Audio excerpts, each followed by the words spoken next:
क्या हुआ भाई? नमस्कार, हर हर महादेव। हम स्मार्ट राहुल भोजपुरिया आज आप सबको बताने आए हैं कि भोजपुरी का रिकॉर्ड तोड़ने वाले, भोजपुरी में एक इतिहास रचने वाले, जिनका नाम है रितेश पांडे।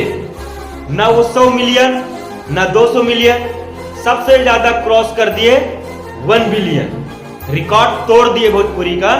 आज आप सबको हम बताते हुए बड़ी खुशी हो रही है। वो सॉन्ग कौन सा है जो सबका रिकॉर्ड तोड़ दिया, एक ऐतिहासिक कहानी बन गई भोजपुरी में, बहुत बड़ा धमाका हुआ। वो सॉन्ग कौन सा है आप लोग कमेंट में जरूर बताइएगा।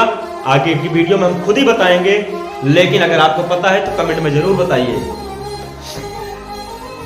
कोई सोचा नहीं था, रितेश भैया खुद ही बोल रहे थे कि हमको यकीन नहीं था, मुझे पता था कि 2025 में या दिसंबर में हो जाएगा, लेकिन आप लोगों के प्यार की वजह से वो नवंबर में ही हो गया।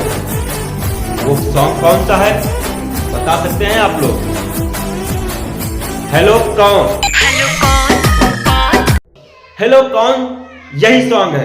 अरे हम बोल रहे हैं, हम, अरे कौन बोल रहा है, हम बोल रहे हैं। यही गाने की धुन थी और आप लोगों की प्यार की वजह से 1 बिलियन रिकॉर्ड बन गया एक भोजपुरी का। इसीलिए कहते हैं समय बदलने में देर नहीं लगती, घमंड कभी नहीं करना चाहिए कि हमने इतना कर दिया वही का वही रहेगा, ऐसा कुछ नहीं है। एक रिकॉर्ड बना दिया रितेश भैया ने भोजपुरी में। आज तक किसी का 1 बिलियन सॉन्ग नहीं गया भोजपुरी में। हर हर महादेव भैया।